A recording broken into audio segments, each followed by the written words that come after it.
Okay. So it's going right now, right? I think it's going. Okay. Okay, we will go ahead and get started. Sorry about the technical issues, but we think we got it figured out. Okay, so welcome today. We are excited for the workshop. There's a couple of announcements that I need to make.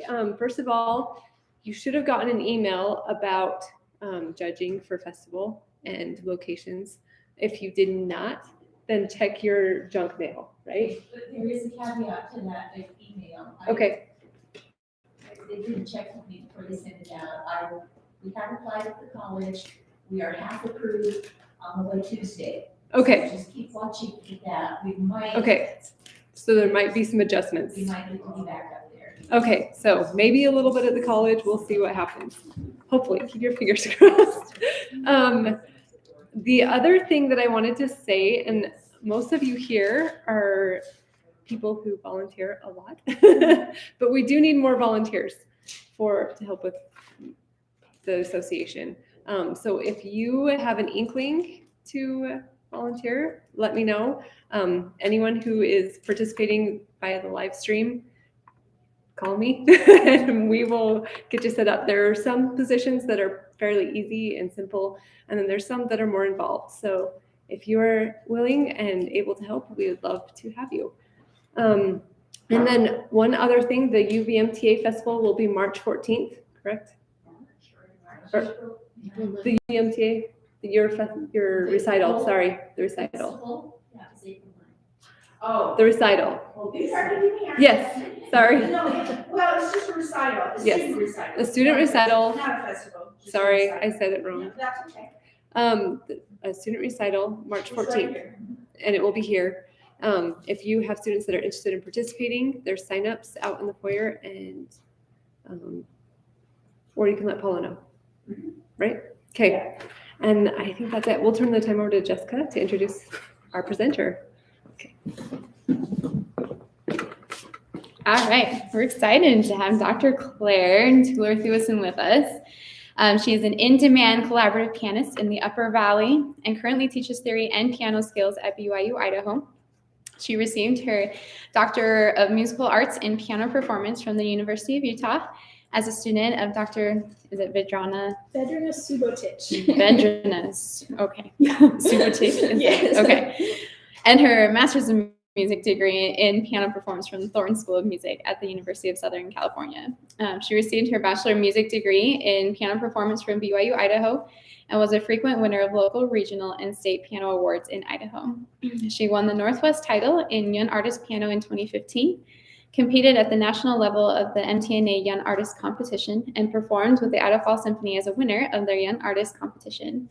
Former piano teachers include Jeffrey Okay, yes. Norman Krieger, Dr. Stephen Thomas, Gary Amano, Cheryl Hansen, and was a student of Anton Nell at the Aspen Music Festival and School. Dr. Thueson currently resides in Rexburg and is a busy mom of 2 toddler boys. All right, so we'll turn the time over to Dr. Thueson. Thank you.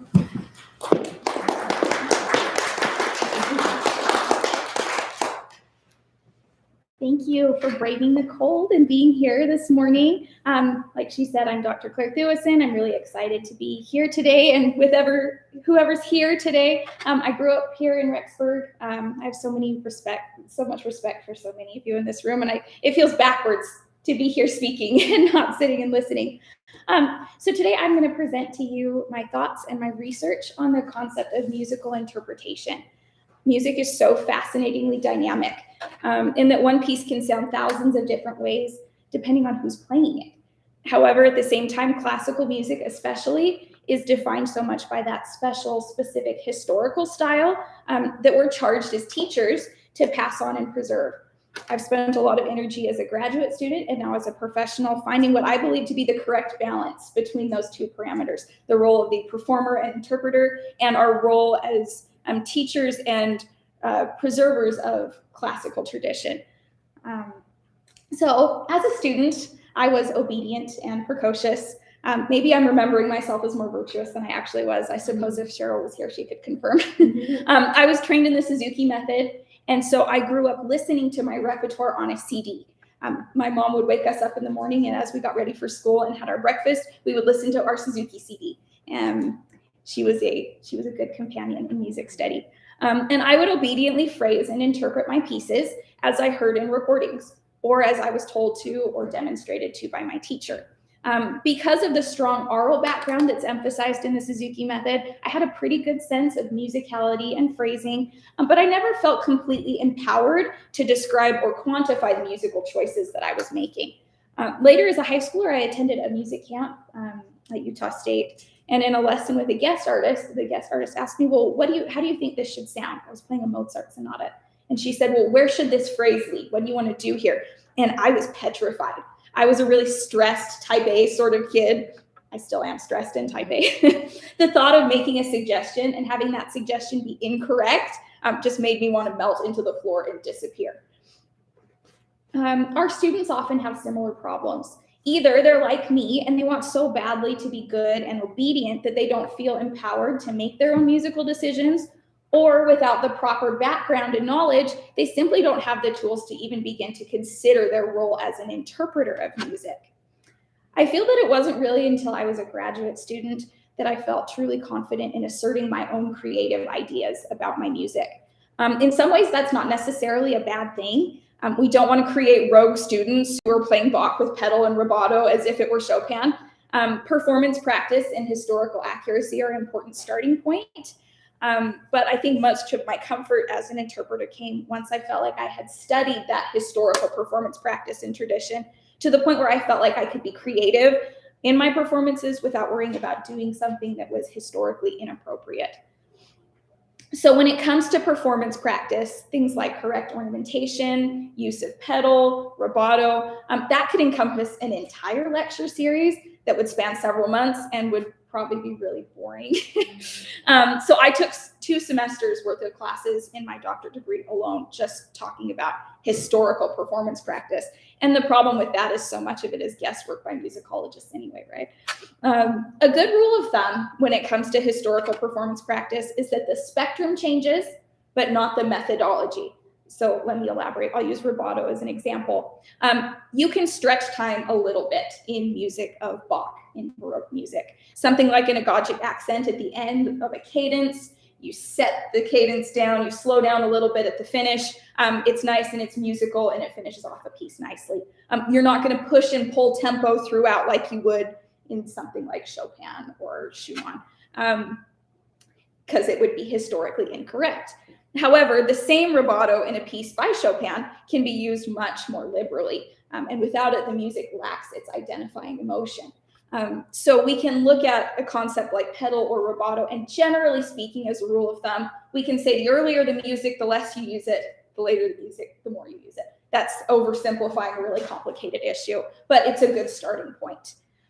I also have a book that I highly suggest for people who don't feel totally comfortable asserting historical fact and interpretation. Even now, after 3 music degrees, I often hesitate to tell someone, well, play it like that, without checking myself first. A pianist and teacher by the name of Deborah Rambo Sim wrote a fantastic book called Playing Beyond the Notes. She was a student of Menahem Pressler at Indiana, who was also the teacher of my teacher in my doctorate degree. And so she suggested this book to me as a resource as I was writing my dissertation. And in this book, she breaks down so many small elements of musical playing. It is specifically geared towards pianists, but can apply, I think, a lot of places. She talks about use of pedal, articulation, rubato, interpretation of dynamic markings and slurs, how to deal with markings in the scores and interpret those. Overall, it's just a good read and also a great reference. So instead of spending a lot of time today focusing on nitty-gritty details of interpretation, I usually direct people to that book. So that was called Playing Beyond the Notes, and it's by Deborah Rambo Sim. And it's a really... Spell that last name. S-I-M. Just Yeah. M as in music. So when it comes to empowering our students as interpreters, I find high quality recordings to be a great starting point. My experience as a child listening to recordings and also growing up in a home where I was always listening to music was so important. Students need to hear music to make music. Shinichi Suzuki pioneered this idea of music as its own language that children need to hear in order to learn. And obviously that's something that's the methodology with which I was taught. So I'm a big proponent of that idea. So try having your students listen to more than one recording of a piece. Different pianists or violinists or whatever will play the same piece differently. And the ability to point out differences in tempo or dynamics or phrasing will start students on a path to recognizing and being able to make choices about what they like from an interpretive standpoint. Now with streaming platforms and YouTube, it's so easy to hear several recordings. You just have to make sure they're good ones. You know, the accessibility is a double-edged sword. But just being able to say, this performer slowed down here, and this one didn't, or this recording was faster, this one was louder, this one played more gently, this pianist played more aggressively, this one had sharper articulation, opens a student's mind to the idea that there isn't just one correct way to play a piece of music.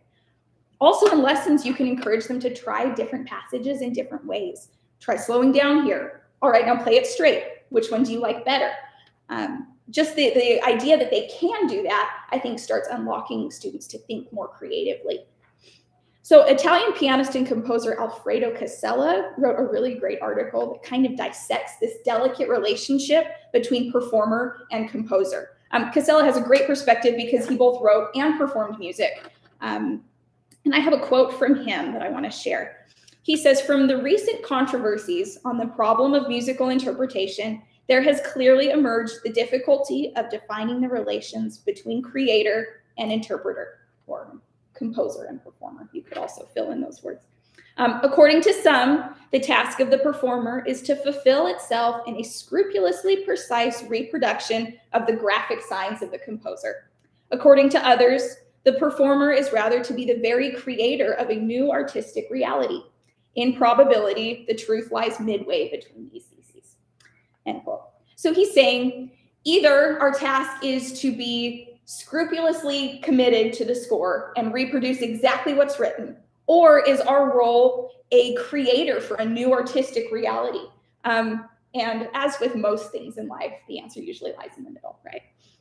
So with this dichotomy in mind, it's fair to assert that a complete, educated, interpretive approach to any piece of music should include two paths of consideration. The first is our interpretation needs to be supported by analysis, or essentially what's written in the score.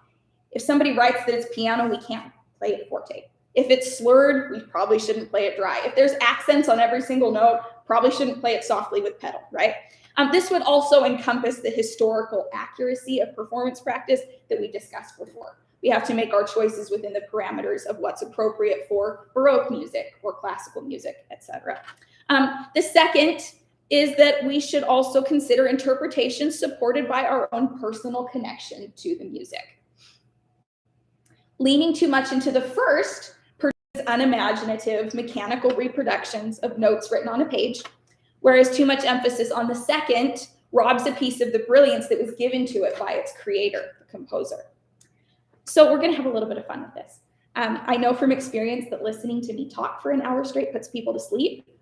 Or maybe that's just because I teach theory at 7:45 in the morning, so maybe I won't take it personally. People sleep through class. It probably doesn't have anything to do with me. So I'm going to play a little bit. I'm much better at playing than I am at talking. So my doctoral dissertation focused on this idea of interpretation, specifically in the realm of modern minimalist music. This is obviously music that we don't see as often. Our students don't play it very often, but I actually think it could be incorporated more often. Much more often than it is, and a good grasp of how to teach and interpret it with our students would unlock those possibilities. So I took the first book of Etudes by Philip Glass, and my research used it as a case study in how to analyze and then interpret minimalist music. Philip Glass, if you're unfamiliar, is an American composer. He's most recognized as the principal figure in the establishment of minimalism in the 20th century. Minimalist music is very textural. It focuses on really small musical motifs that are repeated and transformed to a really extreme degree that creates its own unique patchwork and aesthetic. So I'm going to play one of these etudes for you.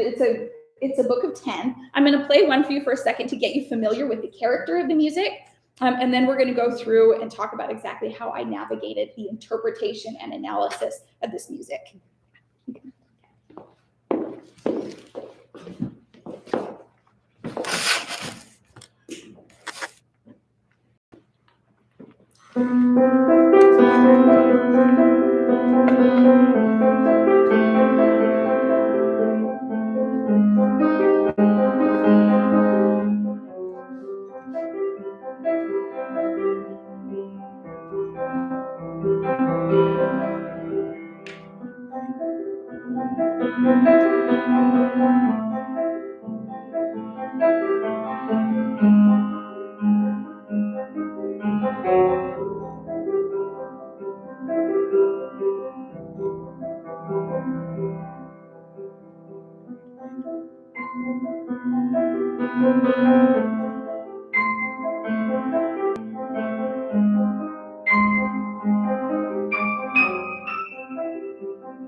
Pretty good. Okay, easy. All right, so modern music like this frequently has the benefit of a composer being alive to consult on interpretation.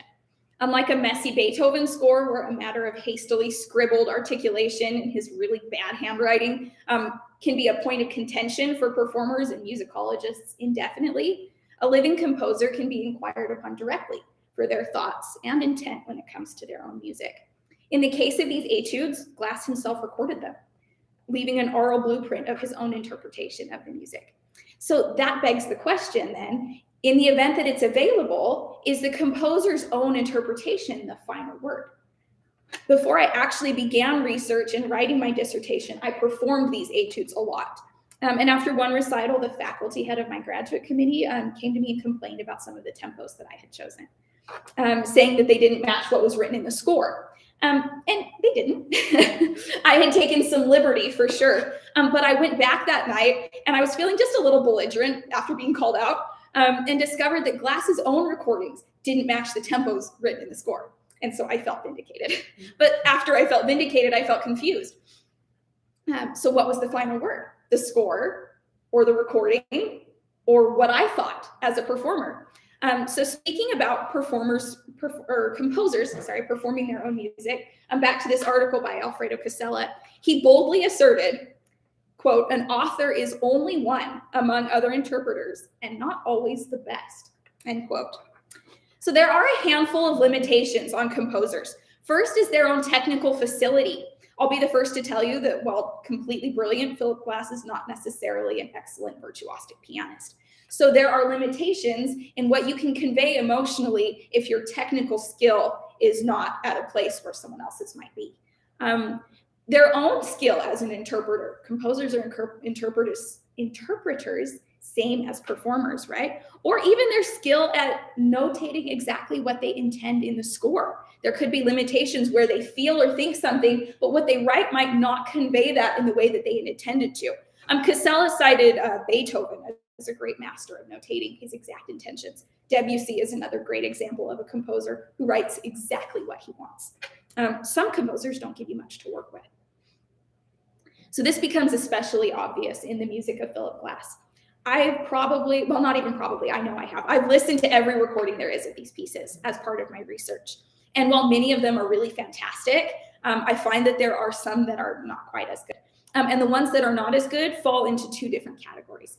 Either they lean too much into the aesthetic, interpretive, emotional side of the music, too much pedal, not enough precise attention to the notes and articulation in the score. It all starts to sound kind of muddy and ethereal, and you lose kind of that mathematic, motoric energy that happens in minimalist music. The other side of that is that there are performers that are too mathematic. They lean too much into the repetitive nature of the music. They forget to phrase and make it musical. Usually people who say they don't like minimalist music are listening to recordings like this because they find that it sounds repetitious and kind of jarring, right? For his own part, it seems to me, based on my research, that Philip Glass is very aware and supportive of a performer's role in absorbing and then subsequently interpreting and performing his own music. On his website, he has pages for all of the music that he's written. When you go in and read the web page for the etudes, he lists all of the recent recordings that have been released. And the entry reads, here is the latest list of interpretations of the Glass piano etudes. So he lists these recordings as interpretations of his music. Bruce Brubaker is a pianist and a friend of Philip Glass. And he recounts a story once where he was about to sit down and play something for the composer. And he said to him, let's see what you have to say in my piece. He also mentions Glass as an advocate for the autonomy of performers. No matter what the performer's intentions or the composer's wishes, each new reading adds to, reveals more of, and even alters the complete identity of the music being played and heard. That's a quote from Philip Glass. So armed with all of this information, I set out to understand what was written in the score first so that I could add my own personal interpretation and then hopefully present a complete performance of the piece of music. So we're going to go through to the next etude in the book. I just played for you etude number 2. We're going to look a little bit at etude number 3. My first issue as I started to learn this piece was how much pedal to use. We've all had this problem before in just about every piece ever, right? There is not a single pedal marking in this score. However, it's obviously used in his recordings and in other recordings. So what was I supposed to do? I wasn't going to play it totally dry. Well, the score said there's no pedal, so I'm not going to use pedal. Clearly, he intended for pedal to be used, but I suppose he just trusted the performer's good taste. Seems bold of him, but it turned out to be okay. I found the composer's highly deliberate use of slurring to be a great guide to me in how to manage that. The slurs not only denote notes to be emphasized, but they also guide the interpreter through the musical lines and content that Glass deems important to group and consider together. So there are other things that can inform our use of pedal besides just pedal markings, right? So throughout this etude, you're going to hear an alternation between slurring 2 groups of 3/8 notes across a 3-bar measure or 3 groups of 2. So 2 groups of 3, no wait, yes, 2 groups of 3. It's 2 groups of 3 or 3 groups of 2. And what I decided to do was pedal, though it wasn't indicated, assisted me in kind of highlighting the difference between those patterns. So longer slurred groups of 3 notes or more, I decided I would add a slightly depressed pedal to connect them, whereas shorter groups of 2, I left dry to emphasize the difference in rhythm. So there was no pedal in the score, but I interpreted other markings in the score to inform my decisions.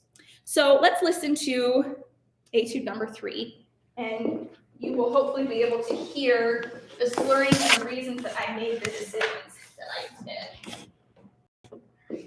Let's all just hope that the bow stays open.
All right, I'm going to jump ahead now to the 7th etude. So really what I'd like to do is just not talk about all of it for you. That would be much better. So this etude, the 7th, reads very much like a traditional theme and variations, where it takes one harmonic idea and then transforms it several times. In this case, recognizing that theme as it was tucked into the texture throughout was essential to me in finding a good musical interpretation. Once I determined the best way to phrase the beginning, that was my blueprint for everything else. We often don't have to reinvent the wheel. So much of music is based on repetition. And when something shows up again, we can either make the choice to interpret it, or phrase it, articulate it, pedal it the same way, or we can decide, hey, this will really highlight the recapitulation if I do something slightly differently. So we don't have to come up with a perfect interpretation for every single note. The way that music relates to itself is a good tool. So let's listen to the theme and variations, Etude 7.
So to conclude everything I've presented to you this morning, with so much information available to us, considering history, compositional process of music, reasonably detailed scores, and so many quality recordings, the performer and interpreter's role is a delicate one. Certainly personal connection of a musician to music is valid and endlessly important.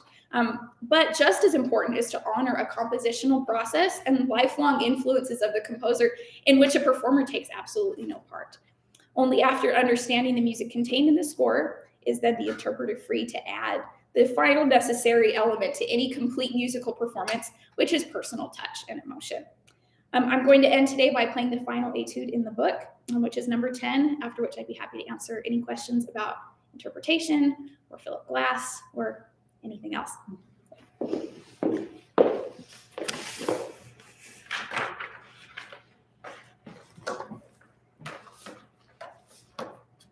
Pages were behaving this morning when I practiced it, so let's hope they say it.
All right, that's all I've got. Any questions?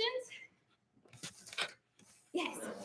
Do you think there's any value to like not letting a student listen to too many recordings at all and just have them look at the score and kind of just intuitively come up with their own interpretation? I think so. And I think maybe down the road, if they're like really Yes. stuck on something like what is he going, yes. you know? I think it probably depends on the student. I Okay. think if you have students that are generally pretty intuitive when it comes to their musical choices, I do think that kind of independence is a nice idea, to not let them be influenced by anything. If they already have a pretty good grasp of like classical style or Baroque style, they're not going to do something, wild and out of control, to let them, come up with their own interpretation before they're influenced by something. Yeah, I think there are some students where that would work really well. And then I think there are some students who need a little bit of guidance. It probably just depends on the spot they're at. I think more advanced students can take more independence. I just have a comment for some beginner students. Yeah.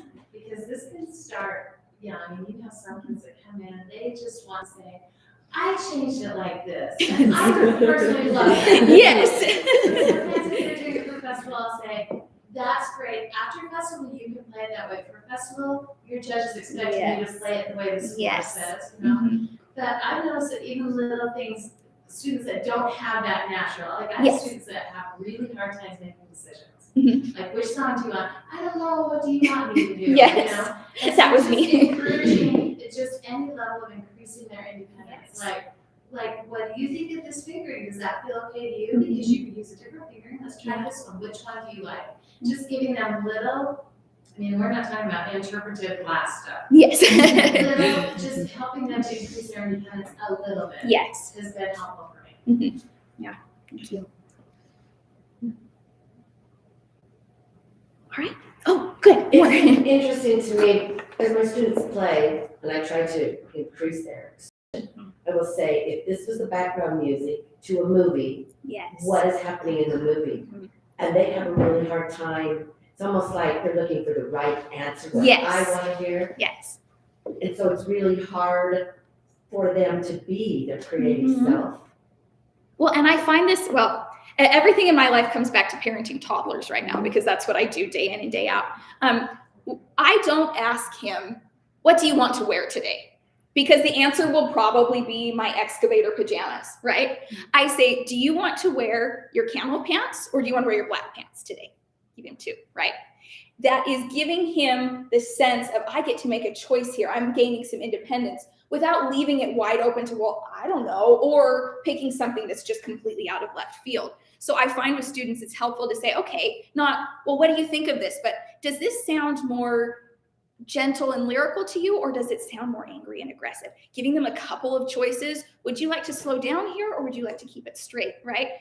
Sometimes help students that have that kind of problem of, well, I don't know, I can't make a decision. When you narrow down the choices, I think it helps.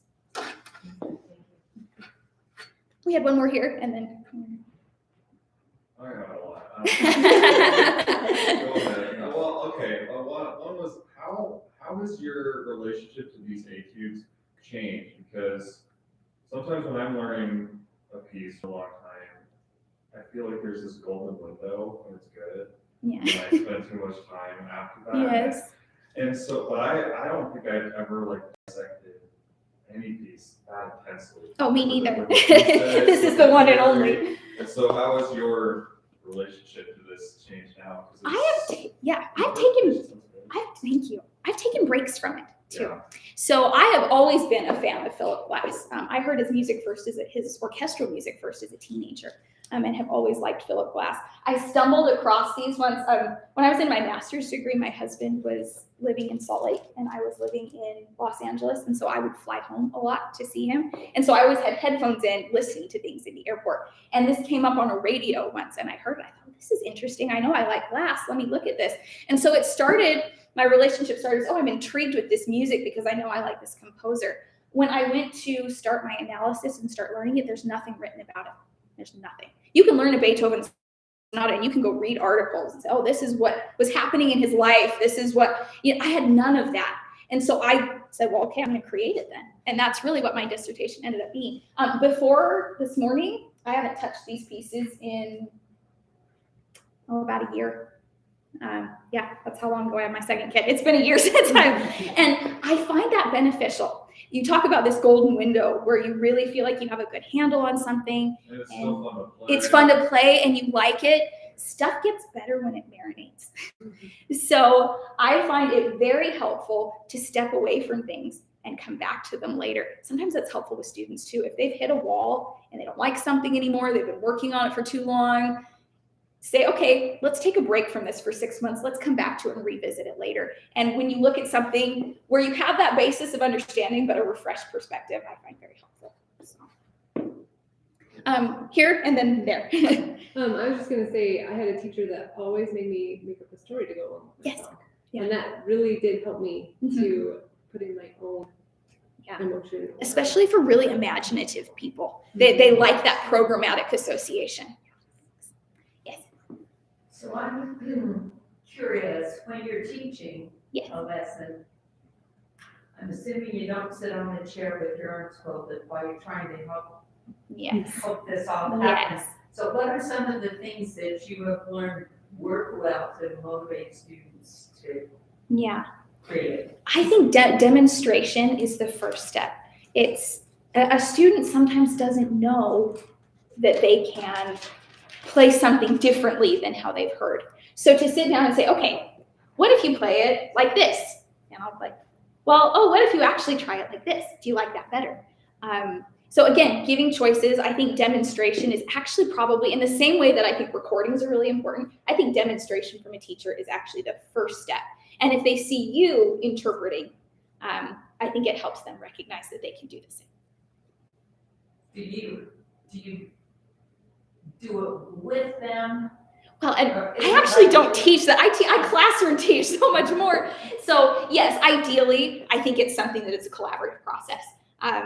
I usually stand in front of a class and lecture these days, which is a little bit different. But yes, I think there's something really nice about, I mean, every piano teacher I've ever had has sat on the bench and played with me. And I think the collaborative effort of, hey, let's try some things together. You do it this way, I'll do it this way.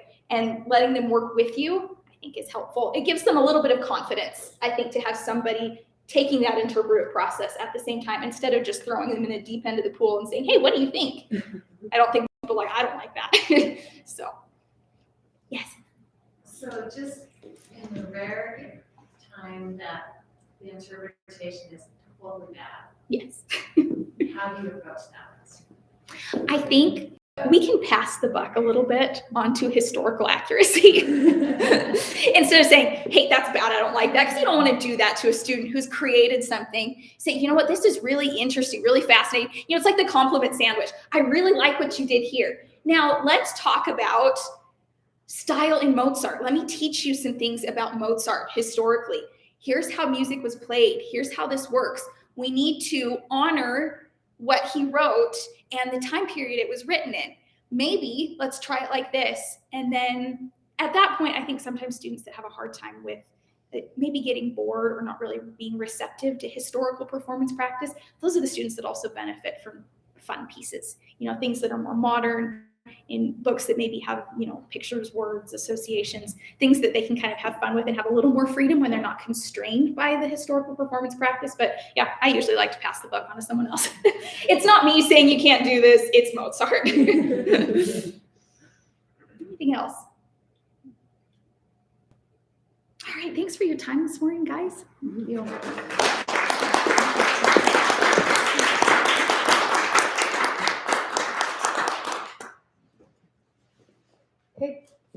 Well, thank you all for coming. And if you feel like signing up to help on your way out, feel free to do so.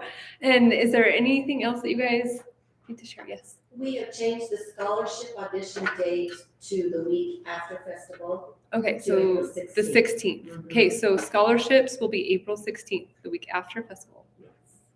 Okay, good to know. April 16th. I should know this, but are we having an alternate night, or is it only you record, you can't go on the day of festival? Do we know yet? Oh, yeah. So we think there will be an alternate night and the virtual recordings too. Does everybody like the virtual? Because once we get back to the college, It's trickier. I will say, it took, because we're not professionals, took my daughter hours after the recording was done. Just To get it cooked submitted. up. And so now the thought of going through that is just like, oh man, it's really hard. Okay, so maybe we will discuss it and we will let everybody know. So there will at least be an alternate night.